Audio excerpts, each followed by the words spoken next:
Yeah, good morning, good morning, good morning.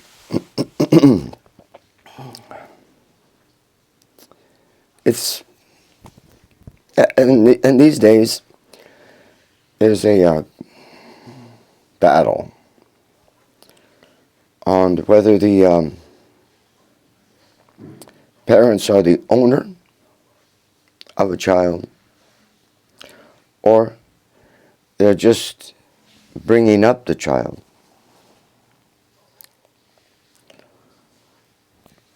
You know, whether they're the owner or whether they're just bringing up the child in the right way.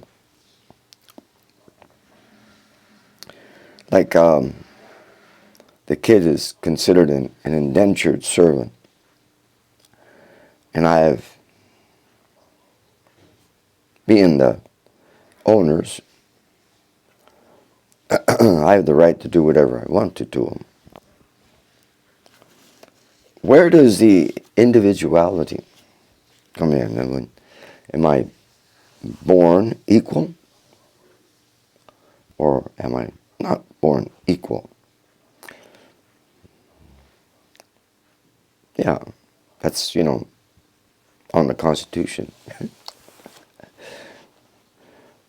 Do I have a soul? Or does my soul somehow come in after some progress in my mentality? I can't make the right decisions, so somebody's making all the right decisions. So I just bring it up because for me it's foolish.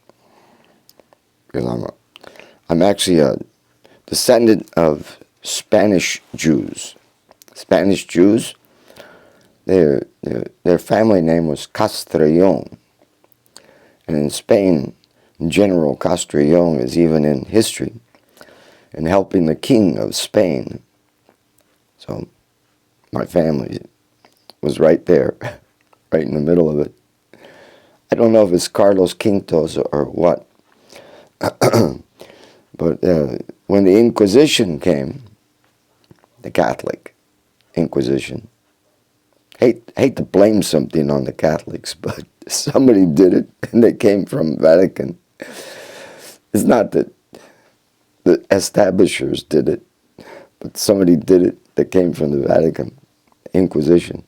So all my family had to flee to the Canary Islands, and that's where they're known from. They had a big Jewish school there.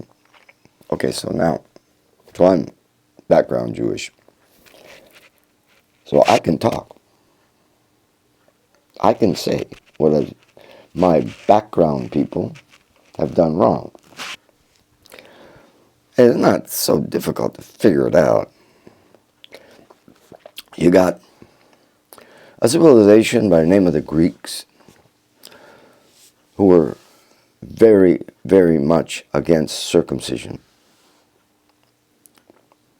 And then you've got others who are around them, who are around the family of Abraham and everybody, who are doing circumcision with some intelligence.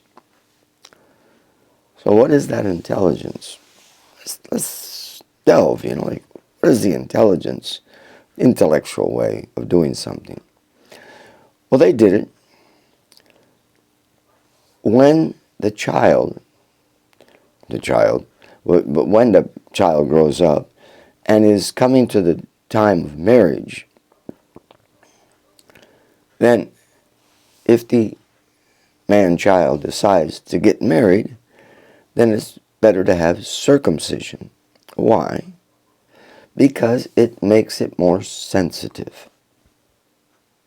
Okay, that's a very logical thing. It's more sensitive, have more fun.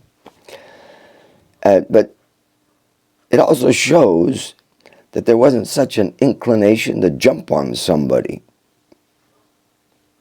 There's no inclination to jump on somebody. So there was a need. If somebody looks into it, Abraham was 80 years old when he was, from the voice from the sky, told him to do circumcision. And he knew how to do it because the people around him were doing it. But now he's 80 years old. He may have tried, but he was peaceful. He was satisfied. But still, God wanted him to have a family. So he told him how to do it. And if you look into the details, because generally not all put out, you'll find out that with a hatchet, he cut the skin off alone in a place. And then afterwards, no medicine around, no doctors around. I'm bleeding. How do I stop this bleeding? Well, the saliva is known to have two ingredients, and I don't know the scientific name, two ingredients that help shut the bleeding. So, Abraham was instructed to suck his own cock. Now, it's his own cock. It's not somebody else's. It's his own. He's not going to be overjoyed because it's a real difficult thing. There's a yogic pose, and it's a real difficult situation. And if you look into it, the position, even if the person is agitated and the genital is very hard, if they go into that position, it becomes soft. The energy starts flowing through a different canal. God's got his ways of doing things. Oh, some people take advantage of this craziness of showing people how they suck their own cock. But they have to agitate themselves because the process isn't like that. The process is that bending the body in that way opens up another canal that you shut from having too much sex life.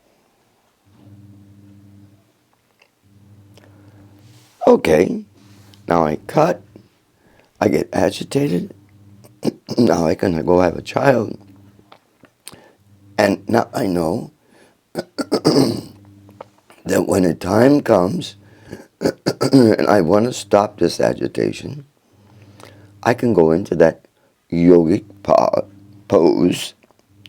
I don't have to suck the genital, but I can go into that yogic pose and the canal will start opening up again. And it'll alleviate the tension in the mind for sex life. Pretty good, huh? So God made two things. He did circumcision, but circumcision should be done with the person sucking his own cock, not someone else. But why? The blood of a man and the blood of another man have the same composition, And when that blood goes in, the body can't distinguish. But the blood contains so much memory of the other person. So first of all, someone sucking on your cock, you get their blood, their DNA. It's coming into you. And then they are getting yours. It's going into them. And when you have some... See, I'm made to be able to cope with everything that's happening with me. Even to the minute things. But if I start putting blood of different men in me, or different substances, even semen or something like that, then the body becomes... The agitation isn't happiness. The person is saying, oh, I'm agitated, I must be very happy. No, you're not agitated because of happiness. No.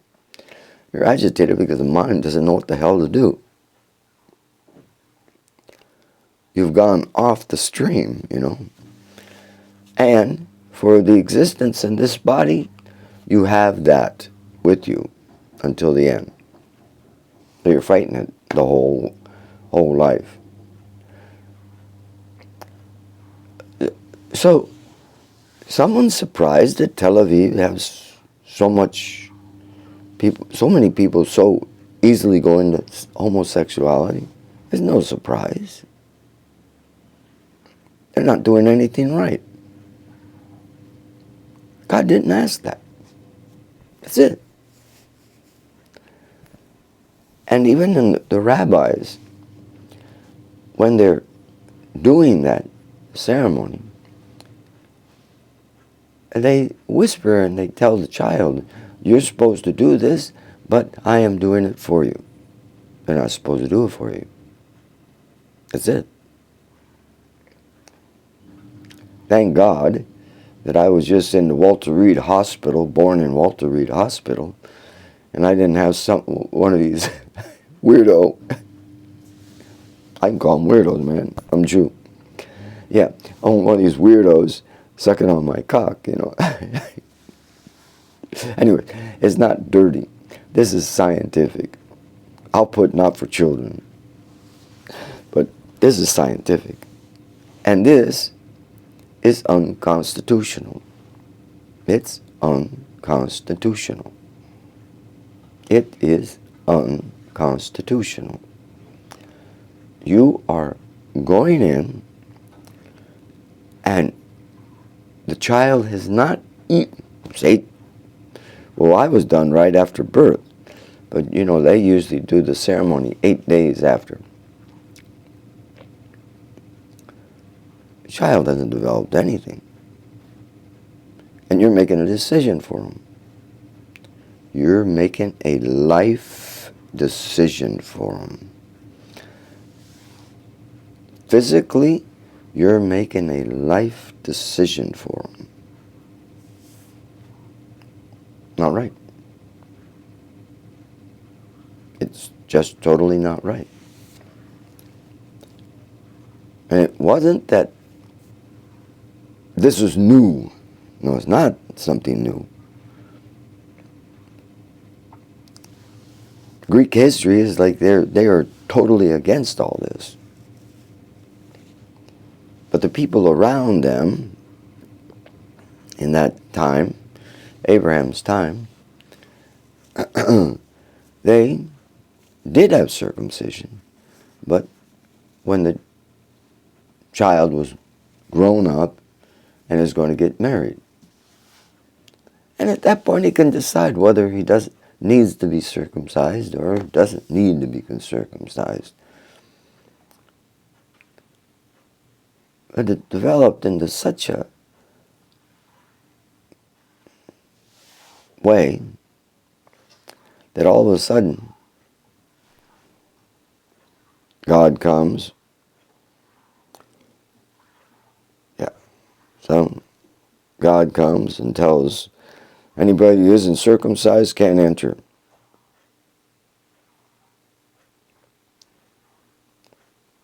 Whether he did or he didn't, I don't know. But the same person, and everybody knows who the leader was, Moses, and he had a good friend. And Moses didn't want to go in. He said, nope, I'm going someplace else. Had enough of it. 40 years of those guys. I'm getting the hell out of here. So Moses went someplace else. And his friend, Moses, asked, you take care of it. So already, the friend of Moses comes down from the hill. Matter of fact, that hill was a route to the east. It was a well-traveled route to the east, with places where people could stop and eat, stop and rest and everything. Very well traveled. Many merchants traveled that route. So Moses takes off. And he comes down and tells everybody, oh, Moses has died, but there's no body. Well, we'll make a tomb for him, and we'll all observe 30 days of mourning. Oh, and by the way, you have to be circumcised to enter. You sort of doubt, oh, what voice did you hear this time? No, I'm not saying that he didn't hear a voice. He didn't make a covenant or whatever. But you just sort of wonder when all of a sudden he's already telling them the boss just left and I'm taking over. Sort of makes you doubt a lot. Okay, well, whatever. So circumcision is not something that should be done unless it's medically necessary. And unless the child, not child, but when the son grows up to an age and he doesn't want to have children, but he's getting married. But is it, you all of a sudden you start understanding God didn't want to overpopulate, and we should control ourselves. So maybe circumcision isn't such a good idea. It doesn't take too much of a brain, At this point,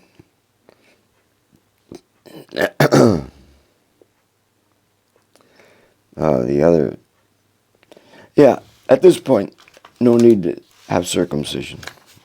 But that's up to the people. It's up to the person who's getting circumcised, not up to the family. It's up to the people, the person who's getting circumcised. He has liberties, and he should be given his liberties. And his liberties should not be taken away. This is a liberty that's going to form his whole life till death. I just thought I'd bring that up. I think God, pretty intelligent person. He gives us some knowledge, but he also wants us to think. You got a whole group of people that are going mad, or whether they're man or woman, Or should I marry a man? Should I marry a woman? Should I have... It's been propagated by a forced religious process. Yeah, forced religious process. I'm not getting into some religious thing and telling them what to do and anything. But logically, it's a forced religious process. The person doesn't have the right.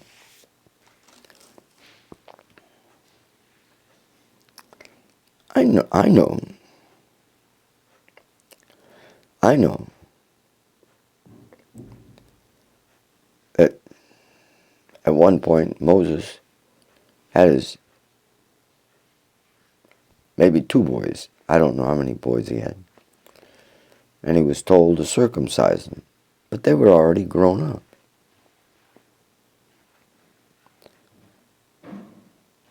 And he personally did it himself. Okay.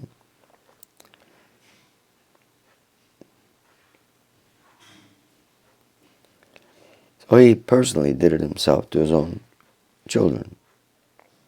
So he followed that rule. But they were grown up. And everybody of the Israelites that were entering into the Promised Land, when I say Promised Land, I wonder. Sorry, you guys. Because somebody promised you some land, but then you don't obey, he can't take it away because it's a promised land, and he's got to keep his promise. But you can disobey him and go against all his laws, but he has no right to take away the promised land. Okay, whatever. Okay, so we'll leave it at that. It's around, anybody can see. I think it's around,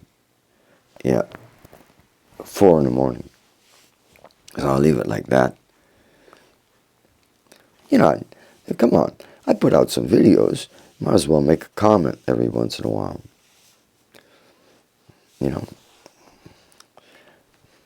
Thank you very much. Hare Krishna, Hare Ram.